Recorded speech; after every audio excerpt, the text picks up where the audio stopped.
Hi guys! Today's video is just a chatty sort of vlog situation. I have no plan for this at all, so I have no idea where it's going to go, but I just kind of sat down to film because it's a Saturday and I like to have a video every Sunday, and I hadn't had time to really plan anything out this week or think about what I was going to film, so I thought I would just sit and have a chat to the camera. I kind of sat down to go through, I had my laptop and I was going through my recently liked videos to see if there were any tags that I wanted to do or any sort of videos that would give me some inspiration that I would like to respond to.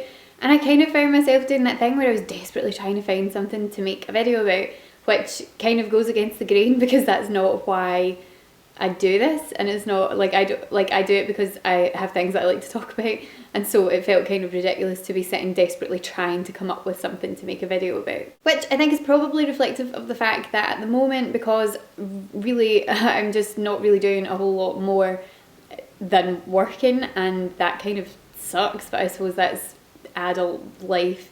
Which is something that I've been thinking about a lot recently actually, is the fact that always in my life up until this point I have been doing something that has an end date. So when I was at school had an end date, and then I went to university and that had an end date. I wished it didn't, but it did. I then did various work experience and part-time jobs and stuff that all had an end date in sight. I then went to Australia and I knew that I was coming back from Australia. I then went back and did my masters, which I knew was only going to last 18 months. And then the job that I got directly after my masters I was very unhappy in, and I knew that that was only going to last a short time. And I've liked that. I've enjoyed the kind of chopping and changing and the having different things to do and trying out different things with my life, trying different paths.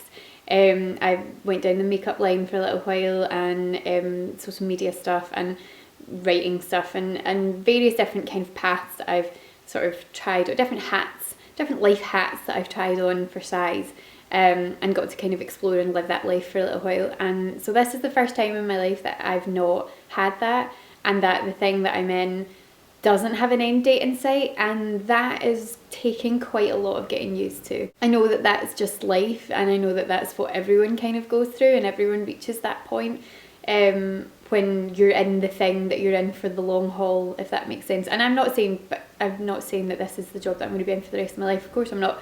You never know what's going to happen, but it's kind of just, this is just life now, and I don't know, I'm finding it really, really weird to get used to. I also am kind of getting used to having limited time to do things outside of work, which I've been really bad at balancing up until this point, and it's something that I want to look in the next month onwards, look at changing. All of this has kind of come from a fact that I am annoyed. This is something I am annoyed at myself for. I'd kind of said at the start of the month that I wasn't going to participate in Nanowrimo, so I wasn't going to write a 50,000 word short novel from scratch, but I said that I was going to use it as inspiration to push me to finish what I've started writing, because I am halfway through not one but two novels that I have decided to write over the past couple of years, and I'm halfway through one. In fact, I'm just over halfway through one, and I am about a third of the way through another. And I really do love them both, and I'm proud of what I've done with both of them, because I've wanted to write a book since I was tiny. I did nothing but write stories when I was wee, and I loved it, and I always thought that I would write a book when I was older. And I've started so many. There's been so many things that I've had an idea for, and I've thought about it and been like, right, that would make a really good story, or that would make a really good script. I'd love to write a script as well. I have actually written a kind of pilot script, which I wrote about, that was a while ago now, that was probably about 5 years ago that I wrote that. And I do actually like it. There's a very odd time that I go back and I look at it and I think, do you know what, that had potential. But I've not really done anything with that for a while. And as I say, I'm now halfway through one of my novels and about a third of the way through another. I think that the one that I'm about a third of the way through is the one that probably has more potential to be something that other people would like to read. I think that the one I'm halfway through is probably more just for me, which is fine, because I think that's why you should do it. I think that if you're going to write, you should start off writing for yourself, and then if you are writing for yourself, you're going to be passionate about it and you're going to love it, and that makes it more likely that other people are going to love it too. So I stand by that, and I love that one, and I do want to finish it at some stage, and I'm sure I will finish it at some stage. I think it's funny, I think when you're writing something, this video turned into a video about writing, which I hadn't expected it to, but hey ho, let's just go with it. I think when you're writing something, it's strange because it's a very personal thing, and I think that no matter what you write, it's influenced by your life. Even if you're writing something completely like sci-fi, alternate universe, totally, you know, fantasy based, it kind of can't help but be influenced by your own life experiences and the things that you've been through. So coming up with something that you want to write about, I am pretty confident at talking to people about, I say people, I'm pretty confident about talking to my close friends about the things that I want to write about. So Emma and I will talk very regularly about ideas that we've had for things that we would like to write. But then when it comes to actually other people reading things that you've written, I think it's difficult because you really need feedback. You need feedback from people to tell you if what you're writing is any good. Well, you don't, because as I say, if you're just writing for yourself, it doesn't matter. It doesn't matter what anyone else thinks. But if it is something that you would quite like to do something with someday, it's quite useful to have other people read it. Because I'm thinking about this even from an academic sense, because I watched Jean from Bookish Thoughts did a video on Nanowrimo and was talking about it from an academic sense, that, you know, how academic writing has influenced sort of creative writing and whatever, and for her.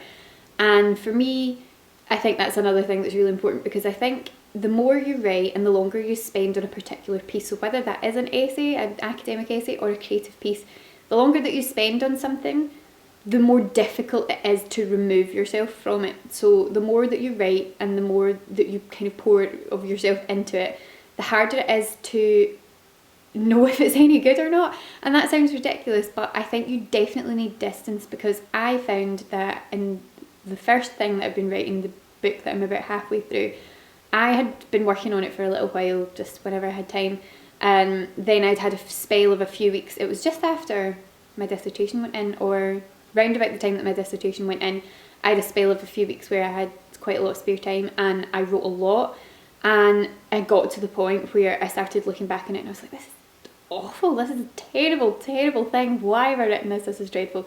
And I got really disheartened by it, and I was like, I don't want to deal with this anymore, I'm taking time off, taking time away from this. And I didn't go back to it for quite a while. It was like a good few months, actually, shamefully, before I went back to it. And when I went back to it, I was like, do you know what? This is actually a lot better than I thought that it was. I mean, I'm not going to be winning the Nobel Prize anytime soon, but looking at it, it was better than I had thought that it was at the time that I was completely immersed in it.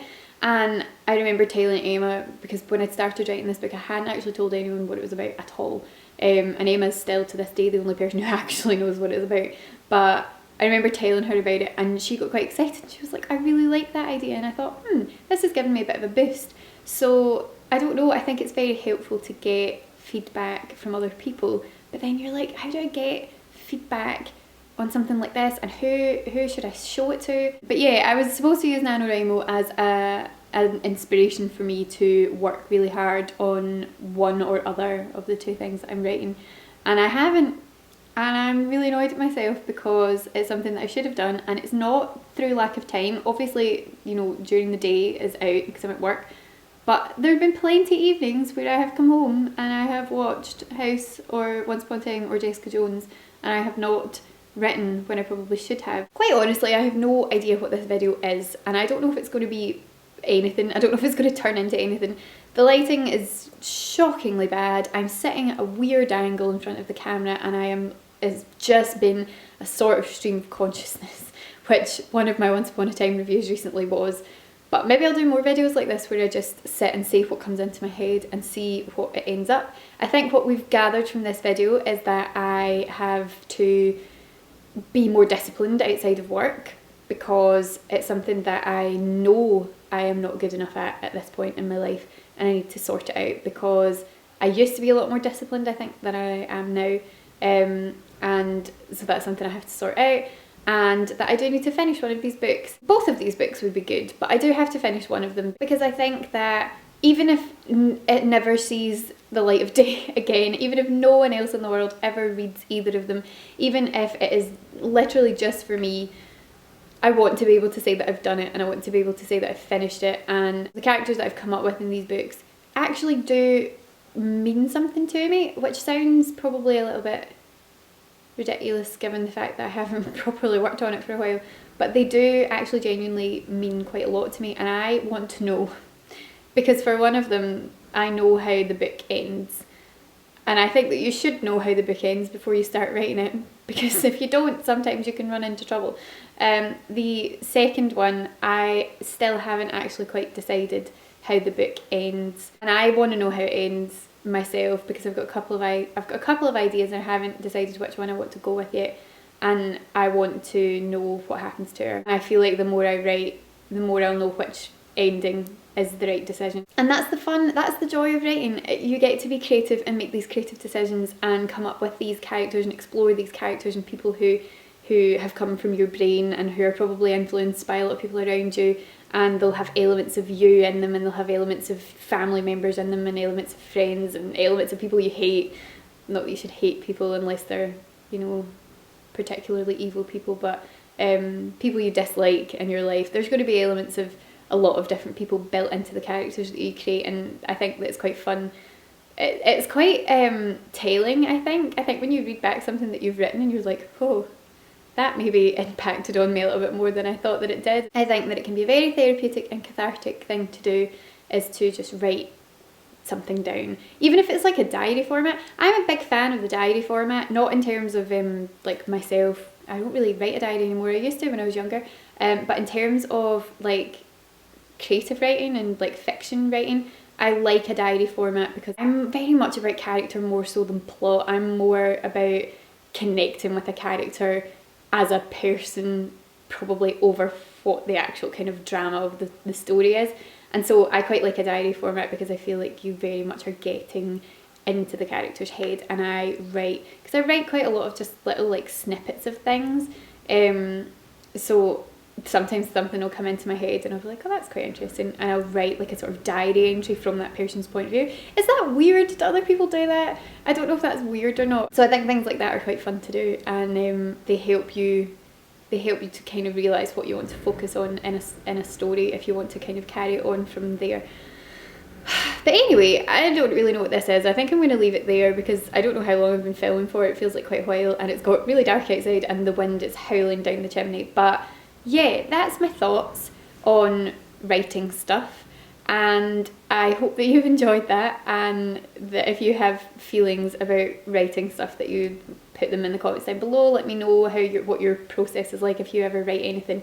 And I think that right now I'm actually feeling this video talking to the camera about how I'm feeling about this has actually made me feel a little bit inspired to write a next little section of one of the books, so I'm going to go and do that.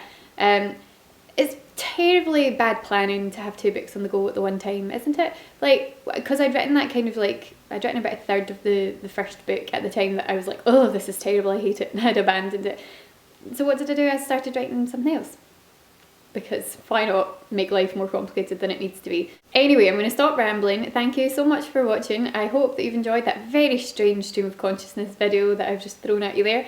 And I hope you're having a great weekend.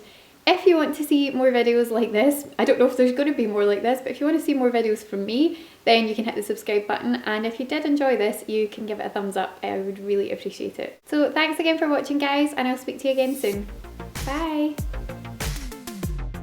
It was a book on screen violence, and I was studying my class at the time was called Screen Audiences, and so it was basically exploring and understanding how